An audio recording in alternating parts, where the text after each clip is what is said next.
Jusqu'à 22h, c'est Classico avec Steve Nadjar.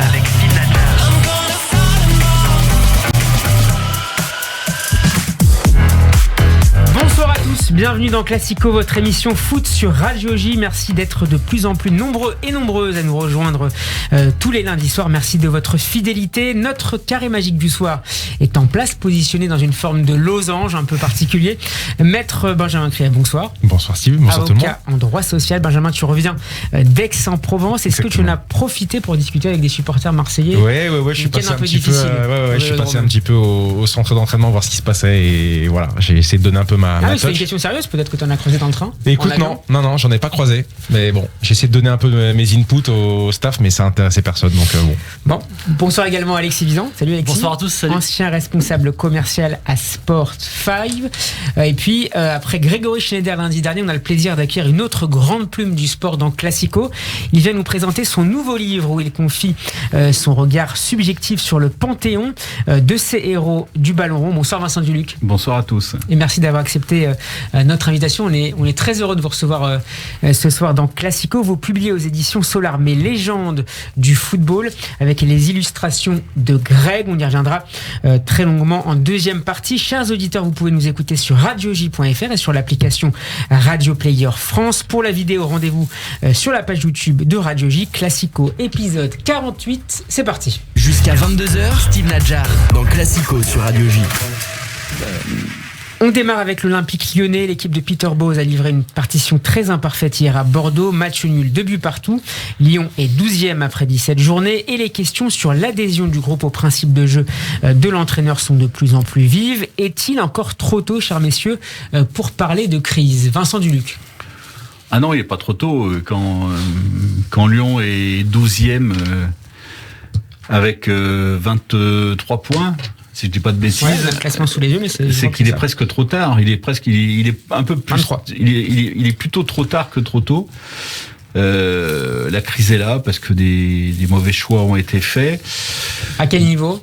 Là, très clairement, je pense que Peter Bosz va avoir du mal à s'en sortir. Juninho a annoncé qu'il partait, donc voilà, ça sent la réforme de la politique sportive dans des proportions assez importantes, soit cet hiver, soit à la fin de la saison.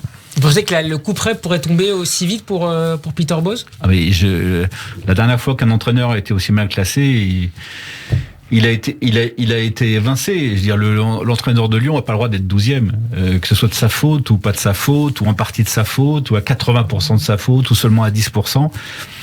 Il n'a pas le droit d'être 12e quand la trêve approche. Il y a un an, Lyon était champion d'automne avec un effectif qui n'était pas spécialement supérieur. Il y avait Memphis Depay en plus, mais il y avait en moins Moussa Dembélé, Boateng, Emerson, j'en oublie, Shaqiri. Voilà. Donc c'est pas, voilà, l'explication elle est pas là. Il a absolument voulu mettre en place un jeu, il n'y est pas arrivé, on n'en a pas vu grand chose. Bon, Ligue Europa, il s'est qualifié directement pour les 8e de finale, donc ça c'est positif, mais le groupe n'était pas fantastique. Mais ce qu'il fait en championnat, effectivement, le fragilise. Il ne peut pas rester toute la saison en restant 12e, c'est pas possible. Benjamin, compte tenu des principes de jeu que devait apporter au club Peter Bosz, est-ce qu'il ne faudrait pas être un peu plus patient avec lui? C'est ça le sujet qui m'intéresse sur le cas lyonnais, c'est que j'ai l'impression qu'on étudie le cas lyonnais, mais parfois, alors ça commence un peu à changer, en mettant de côté son entraîneur. En disant Peter Bosz c'est un super coach, lui il va amener quelque chose, lui il va apporter les principes de jeu, mais bon il n'a pas les joueurs, il n'a pas l'effectif. Donc c'est ça qui me dérange avec le cas lyonnais, c'est que j'ai l'impression qu'on distingue le coach de ce qui se passe. Quand tu regardes l'effectif lyonnais, comme l'a dit Vincent, il y a quand même de la qualité, peut-être même encore plus que l'année dernière. Il y a des joueurs qui étaient très brillants l'année dernière, qu'aujourd'hui on voit plus du tout. L'année dernière, je me rappelle de l'animation des 3 devant, c'était magnifique. Kadewere, Dembélé et Toko Ekambi. Ils ont tous disparu. Aouar est transparent. Dembélé d'ailleurs est parti à Atletico, c'était Depay plutôt. Tu as bien raison d'ailleurs, exactement. Enfin, Kadewere et Toko Ekambi l'année dernière, c'était très actif. Aujourd'hui, tu les vois plus. Aouar, il est transparent, c'est pas le seul. Derrière, les recrues ne sont pas au niveau. Donc c'est vrai que, comme l'a dit Vincent, il va falloir un moment s'interroger sur Peter Bosz, qu'on nous a survendu quand il est arrivé, en remplacement de Rudy Garcia qui était lui jeté en pâture. Bon, voilà, les résultats sont toujours pas là, mais j'ai l'impression qu'on l'excuse Non, beaucoup. ce qui est très Alexis. étonnant, c'est qu'on pensait qu'ils étaient lancés après les résultats en Coupe d'Europe, après même quand ils ont mis Paqueta sur le banc en disant bah tiens, ils ont retrouvé, il y a une belle adhésion entre Juninho et Boz, ils mettent même Paqueta sur le banc, ils ont des bons résultats.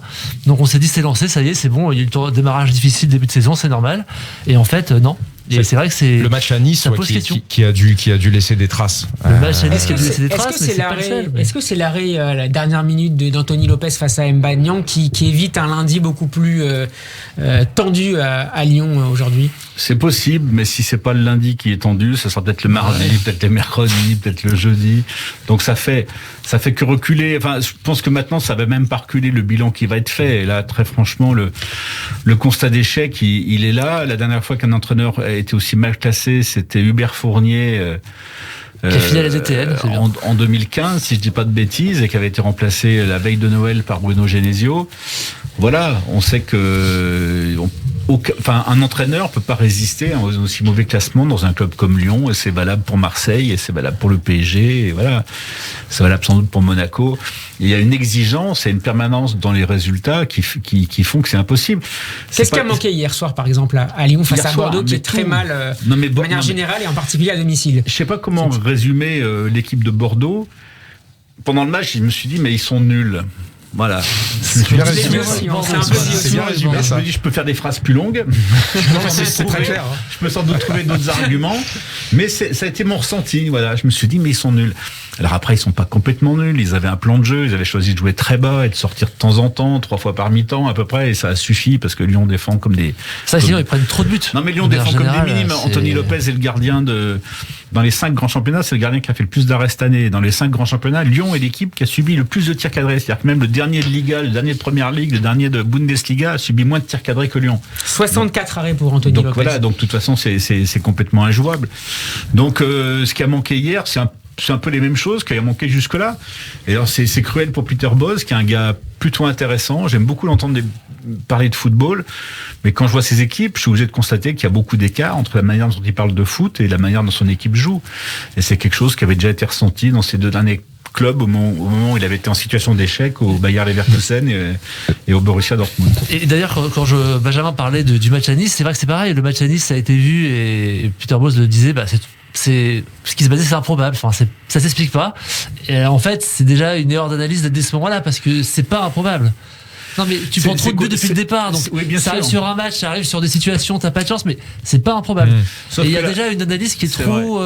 Mais si on trop est, facile, si on est quoi. honnête, c'est le meilleur foot de Peter Bosz. On l'aura vu pendant 70-75 minutes à Nice ce jour-là. Oui, mais un match, C'est il est vraiment 90, ce qu'on a c'est là vu, où il y a un Oui, sujet. mais non, mais c'est vrai, ça bascule pas par hasard parce que Lyon concède beaucoup d'occasions, mais ça bascule presque par hasard quand même. Il y a déjà, principalement un problème défensif à Lyon, c'est 25 buts en 17 matchs. Mais il y a un problème offensif parce que il y a très peu de relations techniques entre les joueurs. La principale relation technique, c'est Aouar Paqueta et c'est intermittent. Paqueta a plus très envie de jouer avançant, donc ça commence à se voir. Donc tout ça devient un peu compliqué. Et puis il y a un problème défensif parce qu'effectivement, Bosz demande du pressing devant, mais les gars en font un petit peu, pas beaucoup, et finalement personne ne protège personne ne court pour les autres, donc il y a un vrai problème collectif, mais c'est un problème de plan de jeu, parce que je pense qu'il est venu avec un seul plan de jeu, et alors qu'il en aurait au moins fallu 2, puis c'est un problème de management, parce Oui, que c'est un problème d'adhésion, en fait. Ça sert à rien, exactement, ça sert à rien d'avoir des idées Ouais, si on n'est pas voilà. capable de convaincre. Mais c'est ça, voilà. Et je pense que la limite de Bosz, c'est qu'il parvient pas à convaincre. Mais c'est exactement, Benjamin, et on va écouter c'est ensuite Peter exactement Bosz. ce sur quoi il faut s'interroger. Effectivement, c'est quoi être un grand coach? C'est venir et imposer des idées, même si t'as pas les joueurs qui te suivent, ou est-ce que c'est de tirer le meilleur de l'effectif que tu as? Moi personnellement, je pense que c'est cette deuxième option. Mais on a l'impression que lui, effectivement, il est bloqué avec son schéma de jeu. Il veut l'imposer. Là, d'ailleurs, je crois avoir lu qu'il a dit qu'à la fin de la saison, au mercato, il voulait recruter des joueurs qui vont lui permettre de mettre en place son système. Donc, t'as l'impression qu'il va quelque part mourir avec ses idées. Est-ce qu'il aura Ce qui- les moyens et le temps, Vincent? Non, ça n'arrivera pas. C'est ce qu'il a dit en tout cas. Oui, non, mais enfin, Il y a ce ça qu'il a dit, été un peu plus ambigu. On lui a posé la question. Par exemple, on lui a dit mais est-ce qu'il vous faut une avant-centre? Il a dit non, alors qu'on sait que Lyon est sur Azmoun qui est un avant-centre. Et il me dit non. Il a dit non, j'en ai déjà 2. C'est vrai qu'il dit qu'il aimerait avoir des joueurs un peu plus sur le côté, qui jouent un peu plus sur le côté. C'est vrai, peut-être qu'il fait jouer Shaqiri pour prouver à ses dirigeants enfin qu'il a longtemps fait jouer Shaqiri sur le côté pour prouver à ses dirigeants qu'il manque quelqu'un. Mais je vois pas, alors qu'on n'est pas sûr qu'il soit le bon entraîneur, je vois pas du tout Lyon recruter en fonction de ses souhaits à lui. Non, ça me paraît improbable. On l'a vu Lyon, enfin en tout cas moi je les avais vus au Parc des Princes cette année. Je trouve qu'ils avaient fait une super partie. Alors ils perdent à la fin quand Mbappé rentre et met avec Icardi qui met une tête, mais je trouve qu'ils avaient fait une super partie. Mais Shaqiri, c'est un but à la fin, c'est pas hasard. Ouais, mais enfin, honnêtement, ce jour-là, ils se sont fait voler, Lyon. Mais ils ont fait un super match sur le péno. Mais ça change beaucoup de choses.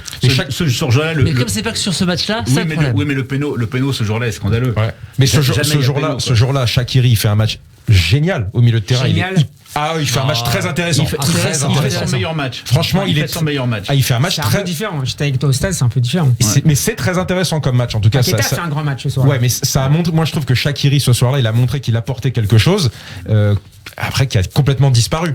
Et donc voilà, qu'est-ce qui s'est passé? Et il y a aussi peut-être une question de et Vincent qui connaît très bien Lyon.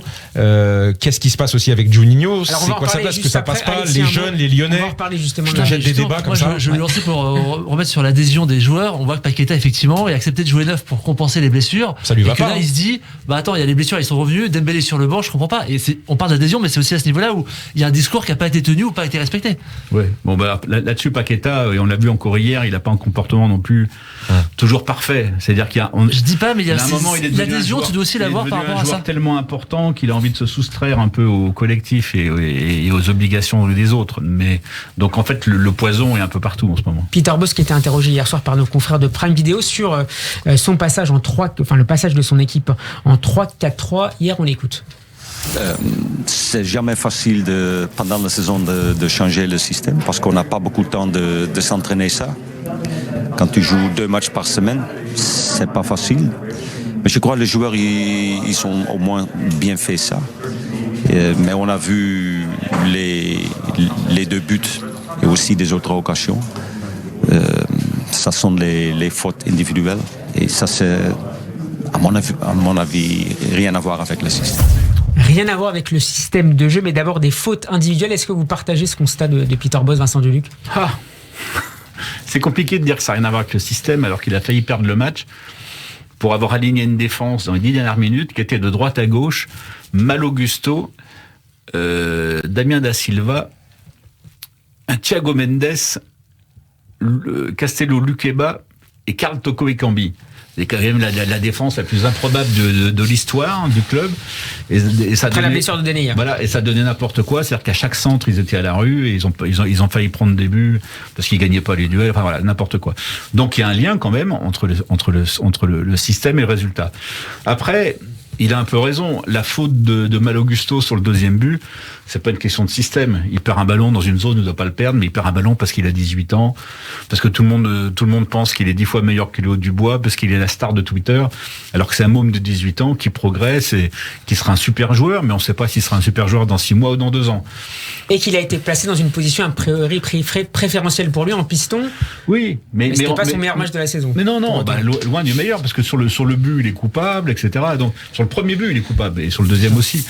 Donc tout ça est un peu compliqué. Là, ça ressemble un peu au coup du parapluie pour Peter Bosz, c'est-à-dire que c'est les erreurs individuelles, c'est les joueurs, c'est pas moi, quoi. Bon. Il a dit qu'il lui manquait pour le 4-2-3 des éléments spécifiques. Oui, c'est des joueurs de côté. En fait, il considère qu'il manque de percussion sur les côtés. Il met Karl Toko Ekambi sur le côté gauche, mais c'est pas quelqu'un qui va beaucoup à l'extérieur. Il a tendance à revenir beaucoup à l'intérieur. Il lui manque des joueurs qui vont un peu sur les extérieurs, et ça, c'est vrai qu'il a pas ça. En même temps, il a quasiment pas fait jouer Kadewere, qui effectivement l'an passé avait eu des périodes intéressantes. Avec Kadewere, Lyon avait été champion d'automne. Il a complètement disparu, ouais. Benjamin. Mais donc moi, ce qui m'intéresse aussi, c'est de savoir concrètement ce qui se passe. Avant, j'avais l'impression que Lyon était un club où il y avait une direction très forte, un président très fort, très visible, et il faisait très très bien son rôle. Alors on l'a vu là dernièrement, notamment lorsqu'il y a eu les événements avec Marseille. Mais aujourd'hui, j'ai l'impression qu'il y a plus de flou artistique. La place de Juninho, on la comprend mal. Il essaye de vendre un projet au long cours et lui, il vient à la radio pour dire que finalement il va s'en aller parce que quelque part il était un peu au bout de son projet.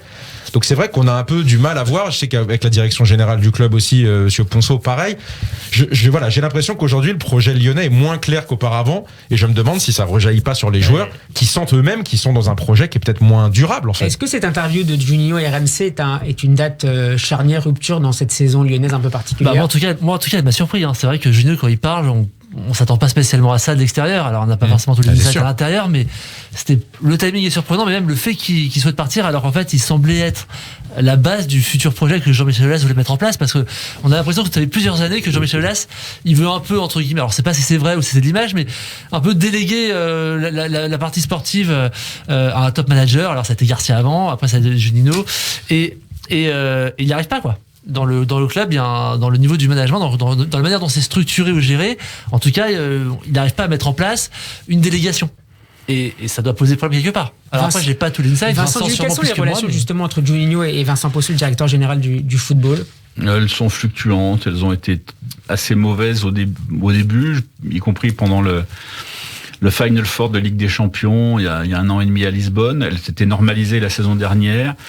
Elles sont redevenues un peu plus tendues en ce moment, mais c'est pas le fond du problème. C'est pas le fond du problème par rapport à Juninho. Sauf si le fond du problème, c'est que Vincent Ponceau a été nommé directeur du football et que Juninho soit obligé d'en reporter à lui. Il veut dire, c'est son supérieur hiérarchique, ce que Juninho accepte plus ou moins bien. Alors Jean-Michel Aulas délègue beaucoup à Vincent Ponceau. Il a délégué beaucoup aussi à Juninho. Mais dans le foot, le pouvoir se donne pas, le pouvoir se prend, et je pense que Juninho l'a pas assez pris parce qu'il n'est pas fait pour ce métier, tout simplement. Je pense que c'est difficile. La preuve, il dit c'est trop de pression, c'est difficile, et je préfère être entraîneur.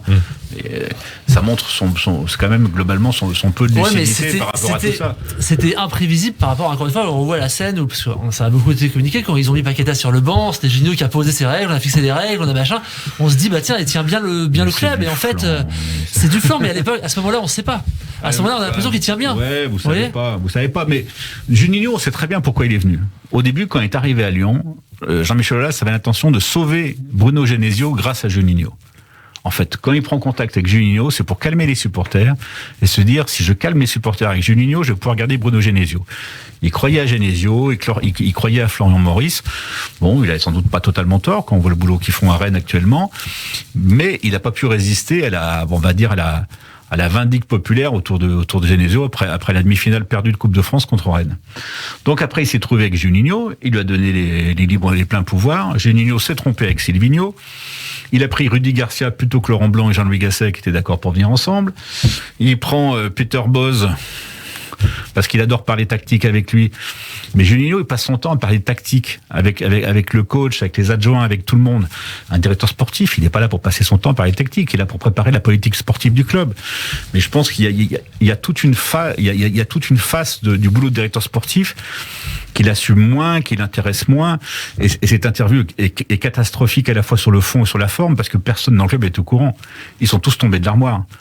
Ils savaient qu'il risquait de partir, mais il savait pas qu'il allait parler, qu'il allait l'annoncer comme ça 3 ou 4 jours avant Marseille. Ce qui est révélateur du caractère de Juninho, c'est que 3 ou 4 jours avant Marseille, dans un moment d'extrême tension pour le club, il ne pense qu'à lui, il ne parle que de lui. On a évoqué également la nomination d'anciens lyonnais comme assistant de Juninho, justement, Patrick Muller, Jean-Marc Chanlet ou Sidney Govou. Est-ce que c'est encore dans les tiroirs, Vincent? C'est compliqué parce qu'en fait, visiblement, ils consultent un peu.